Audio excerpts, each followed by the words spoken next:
Praise the lord. ప్రభునందు ప్రియమైన video వీక్షకులకు నా శుభాభివందనములు.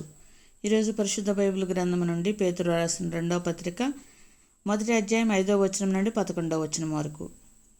మీ మట్టుకు మీరు పూర్ణ జాగ్రత్త గలవారై మీ విశ్వాసమునందు సద్గుణమును, సద్గుణమునందు జ్ఞానమును, జ్ఞానమునందు ఆశానిగ్రహమును, ఆశానిగ్రహమునందు సహనమును, సహనమునందు భక్తిని, భక్తి యందు సహోదర ప్రేమను, సహోదర ప్రేమయందు దయను అమర్చుకొనుడి. ఇవి మీకు కలిగి విస్తరించిన ఎడల అవి మన ప్రభు అయిన యేసుక్రీస్తును గూర్చిన అనుభవ జ్ఞాన విషయములో మిమ్మను సోమరులైనను నిష్ఫలులైనను కాకుండా చేయును. ఇవి ఎవనికి లేకపోవునో వాడు తన పూర్వ పాపములకు శుద్ధి కలిగిన సంగతి మరిచిపోయి గుడ్డివాడును దూరదృష్టి లేనివాడునగును. అందువలన సహోదరులారా, మీ పిలుపును ఏర్పాటును నిశ్చయము చేసుకున్నట్టుకు మరి జాగ్రత్త పడుడి.